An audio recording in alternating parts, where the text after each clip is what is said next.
This is the Making Noise podcast. Because you have this teaching job, is this like your main source of income right now? Yes. Do It's you a have full-time position. okay?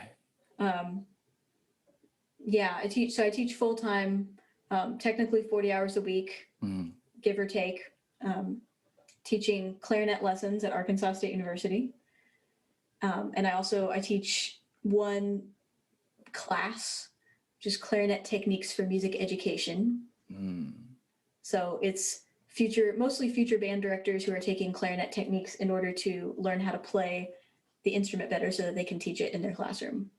Oh, you're perfect for that. I mean, like you're so good with communicating and like because I know when we work together and stuff and talking about the ideas that I would have and how you would communicate to me the way that it would like physically be working with like the embouchure or something like that. I remember you making it very clear and so it's coming like I don't play a wind instrument, so But so you write a lot for winds. I write a lot for winds, yeah. Mainly saxophone. Flute, saxophone, Yeah. bass clarinet. Yeah. But that's great though. I think you're amazing for that. So you have a private studio. You teach the Ed Majors clarinet technique. There was a third one in there, or I also teach clarinet ensemble, it's a little bit weird this semester because normally we would have a clarinet choir for all of the clarinet players. That's can't really happen in the traditional way this semester because of guidelines about social distancing and because we're not actually, our guidelines at the university don't allow us to play together in an indoor space. Mm-hmm. So we would either have to meet outside, which is just logistically kind of difficult to handle with that many people. So we're going to do a virtual ensemble, which hopefully will be fun, but a little bit different than meeting together in person. Yeah,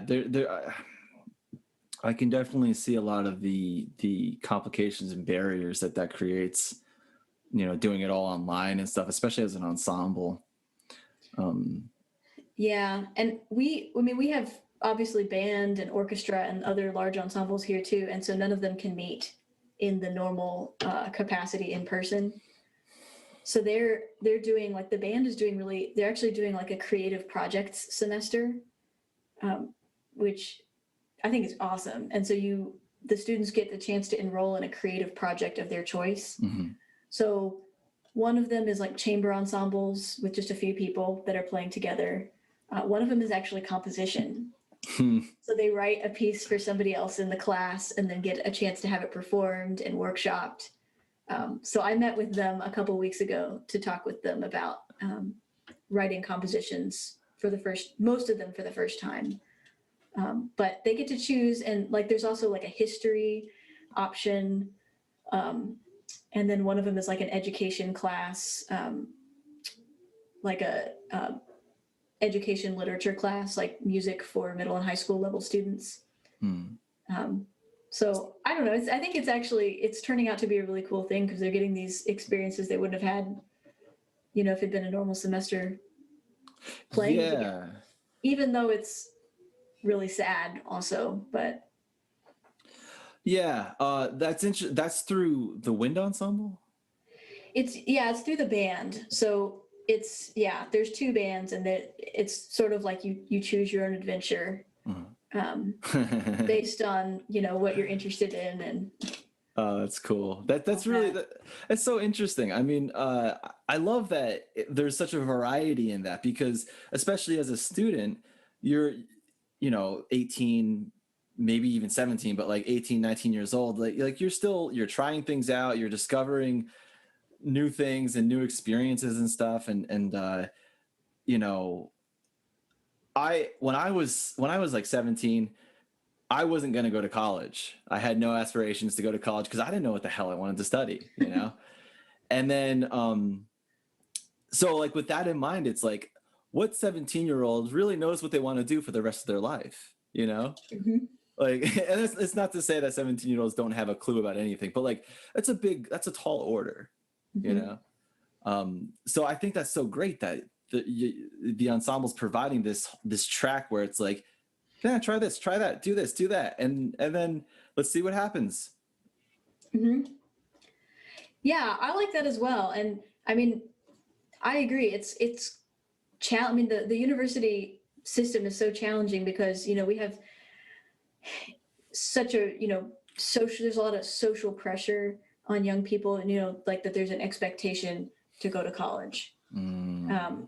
And it's, I don't know, that's something I think about a lot, especially working with a lot of young college students, some of whom are figuring out, many of whom are still figuring out what they want to do. And like you said, it's a huge choice. Yeah. And I don't know, it's hard because it's kind of like, you're making a huge financial decision to go to college, taking on oftentimes a whole lot of student loan debt, depending on, where you choose to go and, what your financial situation is, but choosing to, take on a whole lot of debt to go to college, and then you have to kind of figure out what you want to do. Yeah.